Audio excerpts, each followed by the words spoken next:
Hello, and welcome to Darren's Daily Digest for Reasoned UK with me, Darren Grimes. Please do subscribe to our channel on YouTube if you haven't already done so. Now, in today's digest, I'm going to let you know about why unapologetic atheist Richard Dawkins has exposed the religion of woke, why Demi Lovato has encouraged me to support upping the voting age to at least 50, and maybe then I'll have a property qualification on top of that. And China has launched a new app to report people with mistaken opinions, in which I suggest folks that they might as well call the damn thing Twitter. Anyway, let's start the digest, shall we? So, as I say, the first thing is Richard Dawkins. Now, Richard has long railed against religion, and it's earned him many followers and supporters in the humanist community. Humanism being the belief that religions are frankly a bit daft, and that we don't need God to be moral or fair. Now, those arguments are things that I don't want to get into right now. We can discuss those perhaps another day, or you can find them on another show. But I think, somewhat ironically, folks, Richard Dawkins, an articulate thinker and a fine orator, one I happen to disagree with, but there we are, he has no doubt convinced many people over the years to shake off their sort of theocratic shackles, and has exposed cancel culture over recent days, I think, for being what it is: pious in nature and unforgiving of anyone who doesn't take up its religion with gusto, with its idea of hell in contemporary times, being the destruction of your livelihood and the smearing of your name with accusations of whatever ism or phobia they can get their hands on. And its idea of heaven being exclusively, I think, for those who never stray from the woke line, an increasingly narrow view set of opinions that are acceptable, and no doubt would be a necessary prerequisite of popping your pronouns in your Twitter bio in order to obtain access to the pearly gates above. So the offending tweet that has seen Richard Dawkins unleash the wrath of Twitter and an award actually stripped from him is this one here. So he writes, in 2015, Rachel Dolezal, a white chapter president of NAACP, was vilified for identifying as a woman, a black woman.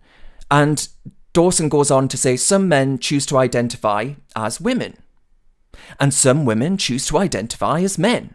You'll be vilified if you deny that they literally are what they identify as. Discuss. So here, Richard Dawkins, as I say, very famous atheist, very famous humanist, asks for a bit of opinion here. He asks for those in the academic community and those that have followed him on Twitter to give him their thoughts on what it means if self-identification exists. If you can just say whatever you want and identify as such. And I think actually it posed a really important question.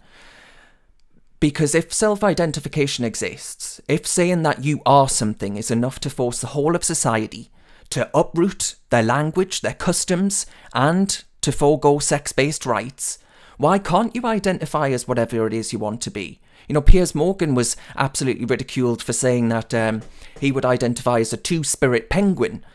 But actually, when we see Richard Dawkins being effectively cancelled for an award that was offered to him back in, I think, 1996, stripped from him for asking a question, you've got to start to ask what the hell's going on here. All he did was pose this question to his Twitter base, and that's seen the humanist movement strip him of his 1996 Humanist of the Year title for his book, The God Delusion, which he published that year. Now, there's a new god in town, clearly, isn't there?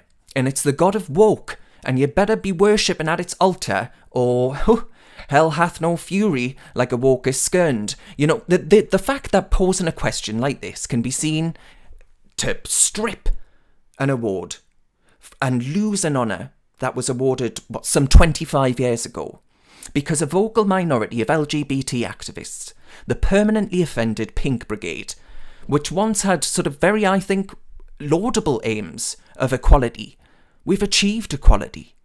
And they've decided now that they need to bring back the Salem witch trials because an academic dared to ask a question. I think our religions of the old might be on the way out in an increasingly secular Britain, but don't let that fool you. Religion's not gone. There's a new religion in town, and if we don't stand up to it, it'll consume everything great about this country, such as freedom of speech and the right to ask a flippin' question on social media.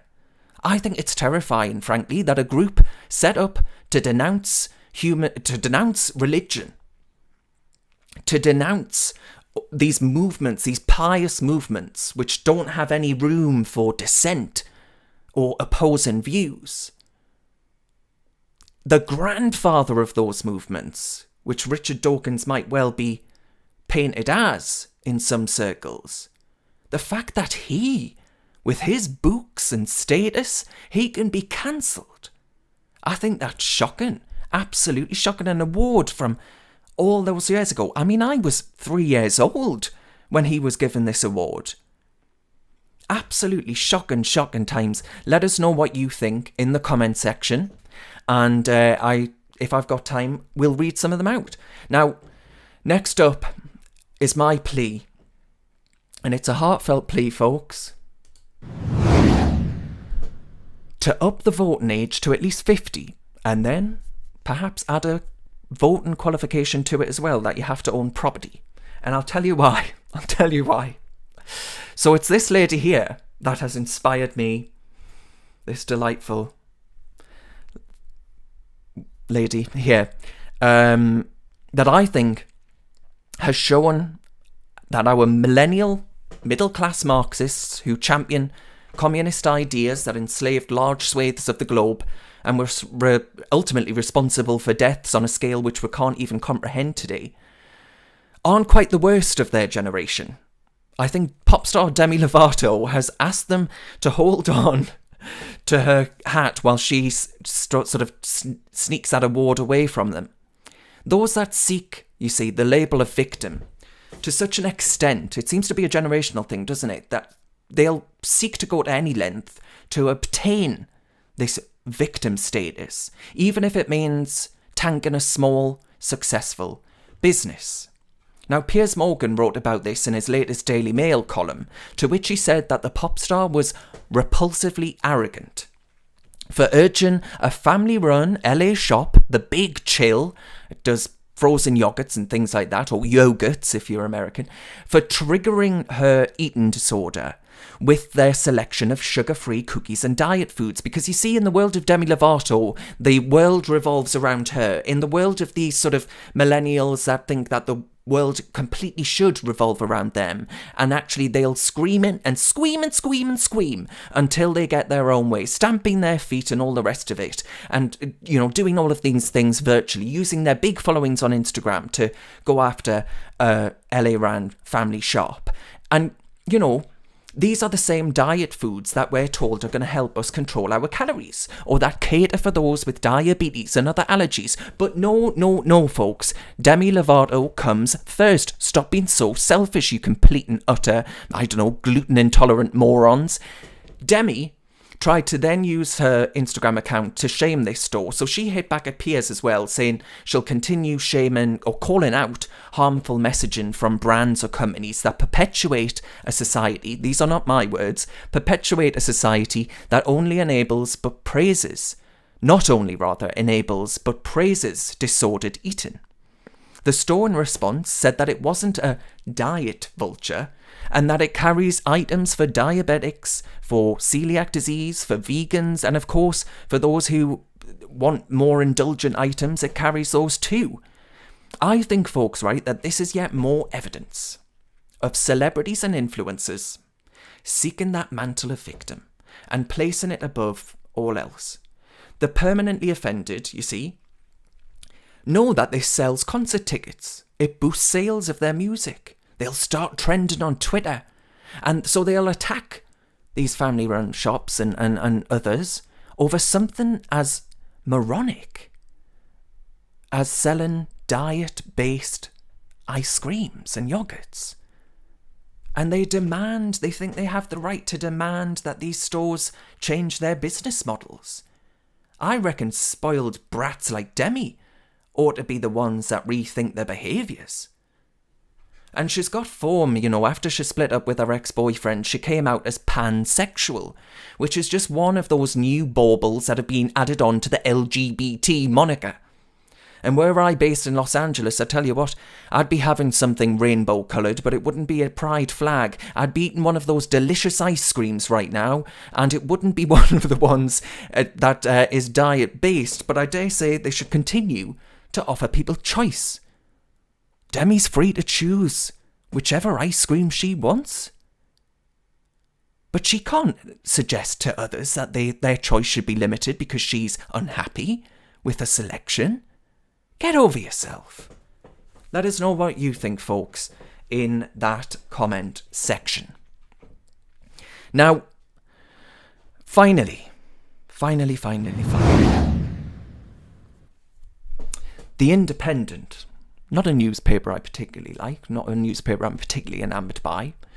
They're reporting that China is launching a mobile app for their citizens to snitch on their neighbours and to dob them in for comments said about the Communist Party. It allows those who spread mistaken opinions to be reported. Sort of Stasi-esque. You can imagine if East Germany had this back when the Iron Curtain was a thing, it also would have created an app to create a good public opinion atmosphere.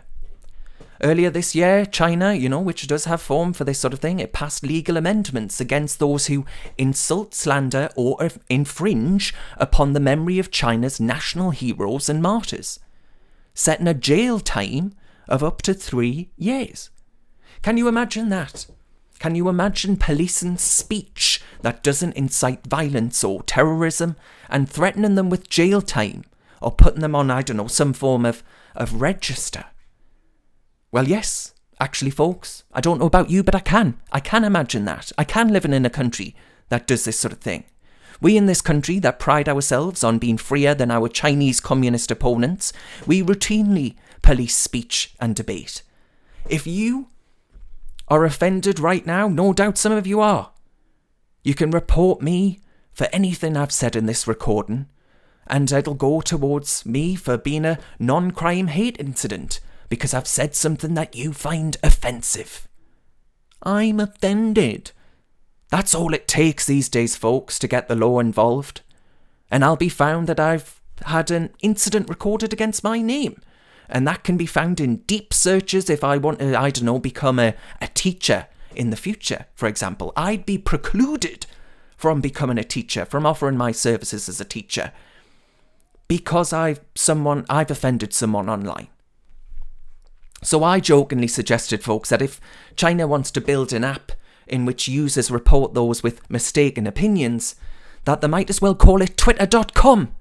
Because the sad reality is that it's very, very true that we in this country and across the West haven't a leg to stand on when it comes to protecting the right to open dialogue and debate without fear or favour.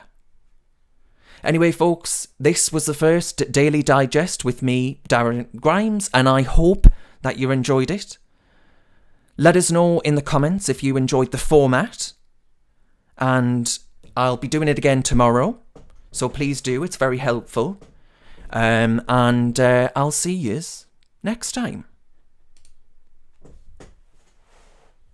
Reasoned relies upon grassroots donations from people like yourself that want us to continue producing our high quality, free thinking content. So please do consider clicking the link and donating, no matter how big, no matter how small, because it really does ensure that we can keep on keeping on.